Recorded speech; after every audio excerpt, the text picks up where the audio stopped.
Indian civil service എക്സാമിന് നിങ്ങൾ attempt ചെയ്യാൻ വേണ്ടിയിട്ട് നിങ്ങൾക്ക് 4 മിനിമം ക്വാളിഫിക്കേഷൻസ് ഉണ്ടായിരിക്കണം. ഒന്ന്, നിങ്ങളൊരു ഇന്ത്യൻ സിറ്റിസൺ ആയിരിക്കണം എന്നുള്ളതാണ് ആദ്യത്തെ കാറ്റഗറി എന്ന് പറയുന്നത്. രണ്ടാമത്തെ കാറ്റഗറി എന്ന് പറയുന്നത് ഒരു ഏജ് ലിമിറ്റ് എന്ന് പറഞ്ഞ കോൺസെപ്റ്റ് ഈ എക്സാമിനുണ്ട്. ഏജ് ലിമിറ്റ് ഉണ്ട്. എന്താണ് ആ ഏജ് ലിമിറ്റ് എന്ന് പറയുന്നത്?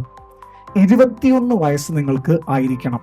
ഇനി മൂന്നാമത് വരുന്ന എലിജിബിലിറ്റി ക്രൈറ്റീരിയ എന്ന് പറയുന്നത് നിങ്ങൾക്കൊരു മിനിമം ഡിഗ്രി ഉണ്ടാകുക എന്നുള്ളതാണ് ഏറ്റവും ഇമ്പോർട്ടൻ്റ് ആയിട്ടുള്ള ഒരു കാറ്റഗറി ആയിട്ട് വരുന്നത്. മിനിമം എഡ്യൂക്കേഷണൽ ക്വാളിഫിക്കേഷൻ ഉണ്ടാവുക. ദെൻ നാലാമത്തെ ക്രൈറ്റീരിയ എന്താ വരുന്നത്? നാലാമത്തെ ക്രൈറ്റീരിയ എന്ന് പറഞ്ഞാൽ number of attempts. OBC community ആണെങ്കിൽ 35 വയസ്സ് വരെ, ജനറൽ കമ്മ്യൂണിറ്റി ആണെങ്കിൽ 32 വയസ്സ് വരെ, റൈറ്റ്. അതേപോലെ തന്നെ നമ്മൾ SC കമ്മ്യൂണിറ്റി ആണെങ്കിൽ 37 വയസ്സ് വരെ. ലാസ്റ്റ് വൺ നമ്മൾ പറഞ്ഞത് PW കാൻഡിഡേറ്റ് ആണെങ്കിൽ 42 വയസ്സ് വരെ. ഓരോ അതിൽ 2 കാറ്റഗറിക്കാണ് നമ്പർ ഓഫ് അറ്റംപ്റ്റ് ഉള്ളത്. ഒന്ന്, ജനറൽ കമ്മ്യൂണിറ്റിക്ക് 6 അറ്റംപ്റ്റ് എഴുതാം. 2, OBC കമ്മ്യൂണിറ്റിക്ക് എന്ത് ചെയ്യാം? 9 അറ്റംപ്റ്റ്. ബാക്കി 2 കാറ്റഗറിക്കും എന്തില്ല? നമ്പർ ഓഫ് അറ്റംപ്റ്റ് ആക്ച്വലി നമ്മൾ എന്ത് ചെയ്യാൻ കൊടുക്കുന്നില്ല എന്നുള്ളതാണ് പറയുന്നത്.